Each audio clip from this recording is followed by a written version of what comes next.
On Friday, the 6th of October 2023, I was sat having a quiet coffee in the sleepy, pretty village of Tideswell, right in the very heart of our first national park, the Peak District. In the weeks and days prior to this, I'd been in contact with our National Football Museum, trying to get information to answer the question posed in the title of this video. Specifically, what records, evidence and information did the National Football Museum Hall of Fame panel look at in 2016 when it decided to replace 1857 formed Sheffield FC as the world's oldest football club, replace them in their Hall of Fame with Cambridge University Association Football Club. This is an important question since most football historians I know are not aware of any such evidence, but there must have been something the panel looked at, right? In 2016, this was a pretty major decision, not to add a club into its Hall of Fame, but to replace one, to take away, correct an error, alter the heritage, the story of the history of the biggest game on the planet. Big stuff. High public interest stuff, especially for the two cities and clubs it affected. So this was a decision you would think our National Football Museum would want to be 100% certain they had right, wouldn't you? I myself had just spent 2 weeks in Cambridge looking for this evidence. You're going to find out what I found in a minute. While sat in the Tideswell Cafe, I got an email from a senior staff member at our National Football Museum, a director actually. The email stated that the museum apologises for not having any records regarding their decision to correct Sheffield FC's 2007 Hall of Fame entry by effectively replacing them in 2016 with Cambridge University AFC as the world's oldest football club. The senior staff member went on to explain that the colleagues involved in that 2016 decision had all now left the museum, and after this the entry process for the Hall of Fame had been revised and was again currently being reviewed. Any new future Hall of Fame processes would include a rationale for future removals or corrections. Getting things right is important to the museum, the email said.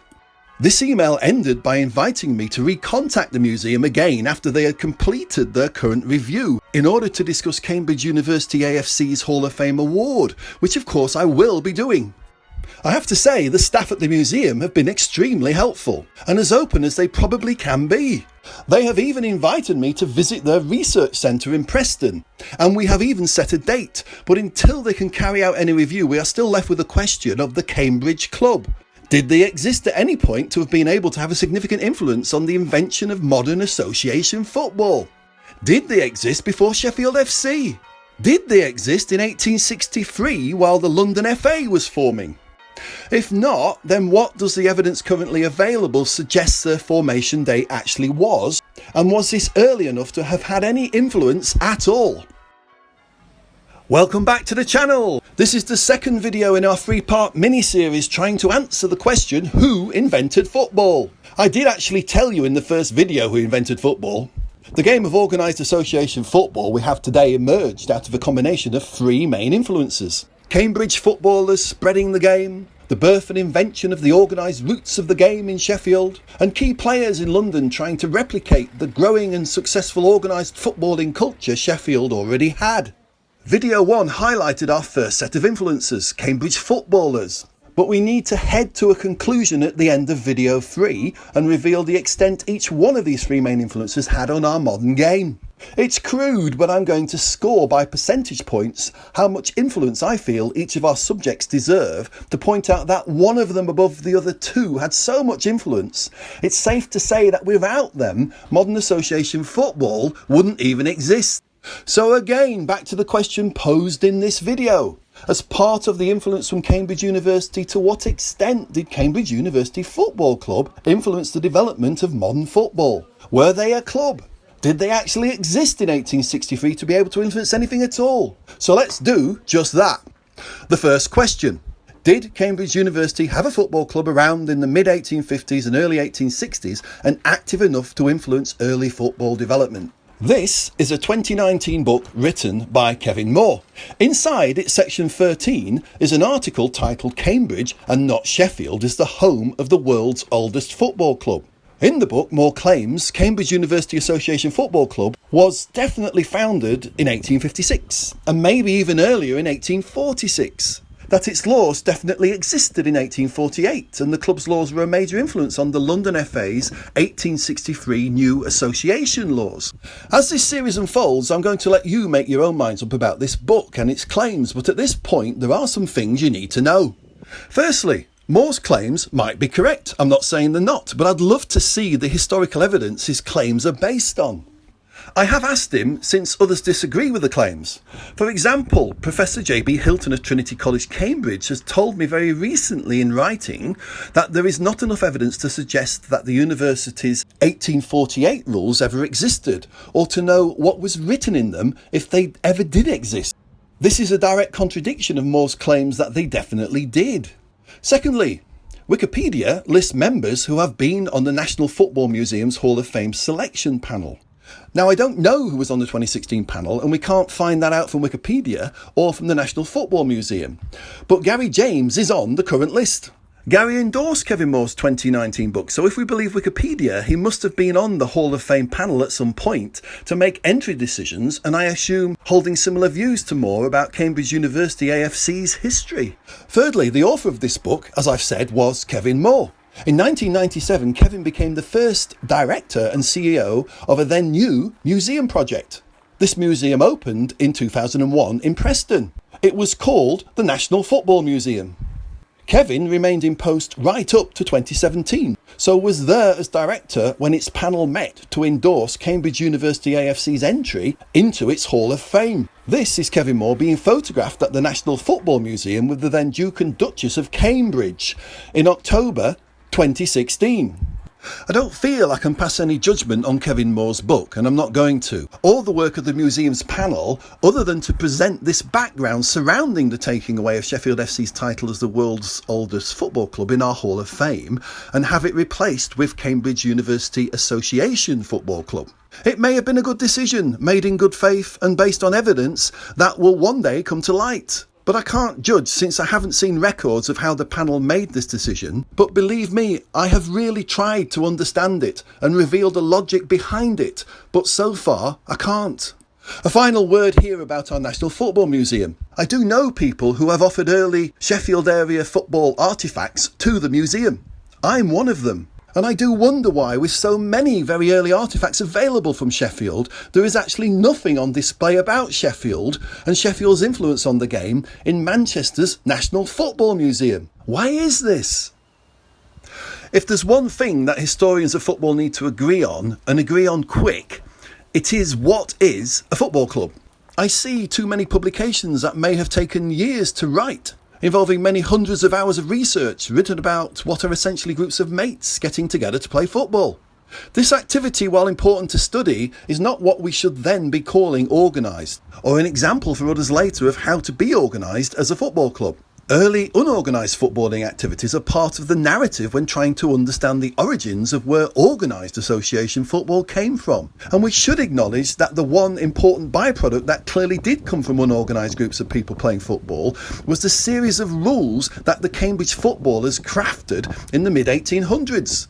But mates meeting to enjoy a game do not constitute an organised sporting outfit. Academics, please understand what organised means in sport and set some sort of sensible definition, otherwise the claims will just keep muddying the picture. My definition, as you know, would include proof of things like structures, members lists, meetings, minutes, match reports, bank accounts and so on. One sheet of club rules on their own falls far short of any proof of an organised sporting outfit ever existing. I'm going to keep this short and simple. Cambridge University Association Football Club were not an organised football club in 1856, or at any point I can find right up to the early 1870s. The club's foundation date is actually ambiguous. The club's website states 1856, but the main Wikipedia page about the club says the formalised foundation of the club was sometime in the 1860s, and what happened before this was just an ad hoc mix of students. Weir's 2004 book about the club claims 1872 as a foundation date, but then fails to say why he thinks this inside. I was told that the first varsity match against Oxford was in 1873, and there's even a shield in the Cambridge University AFC clubhouse showing the team.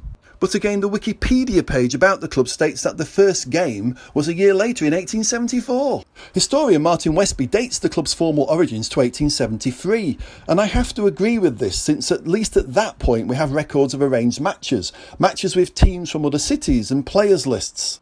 The club took part in the FA Cup in the October of 1873, for example, so must have had a degree of organisation by that point to have joined the London FA. It's not my overall perfect evidence for an organised club, see my earlier video What is a Football Club for this, but it is our best dating point for now, so 1873. That would make them about the 88th oldest football club in the world, not the oldest. I'm happy, of course, to be corrected, but I've looked long and hard, including in Cambridge University itself and its libraries, and found nothing earlier. In terms of our second question, the club's influence on football development, if there was no club before, in or just after 1863, then how could Cambridge University AFC possibly have had any influence regarding how the London FA formed and devised its rules in late 1863? Sheffield FC was invited to send observers to these meetings. Its club rules contributed to the debate, alongside the various Cambridge footballers' rules. Sheffield FC's secretary wrote a crucial letter that made a significant contribution to the outcome of the meetings, as well as on the future rules of association football. More about all this in our final video. If Cambridge University AFC was a key player in the game, then why did Morley not invite representatives of the club to London to contribute in the same way Sheffield was asked to do so? It's simple. There was no club and nobody to write to.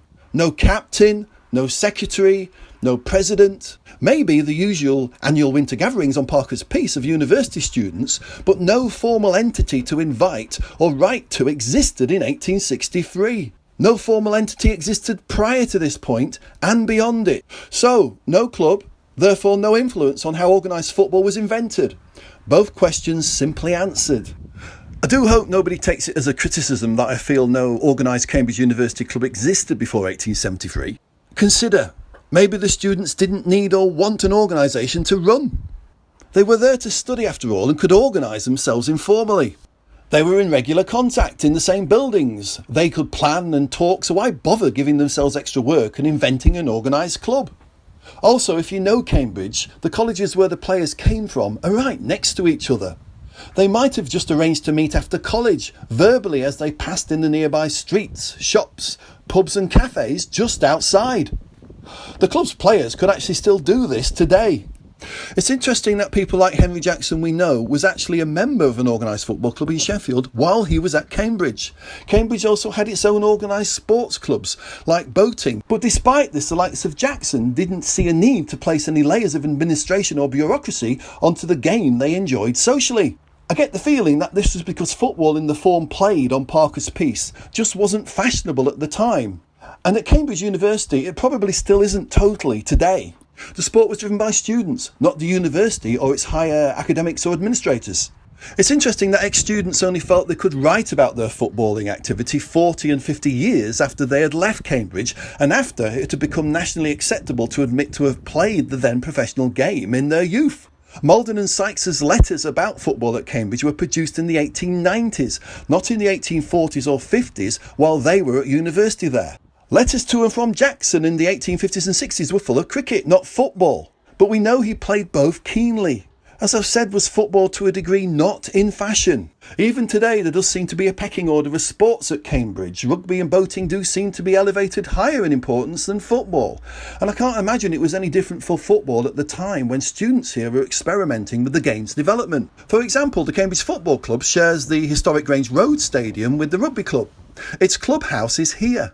It purchased Grange Road with the rugby club in 1895 when it left Parker's Piece. The club's varsity shields and other memorials are all around the clubhouse walls here. I'm told by university ground staff that the football club haven't played here for a long time.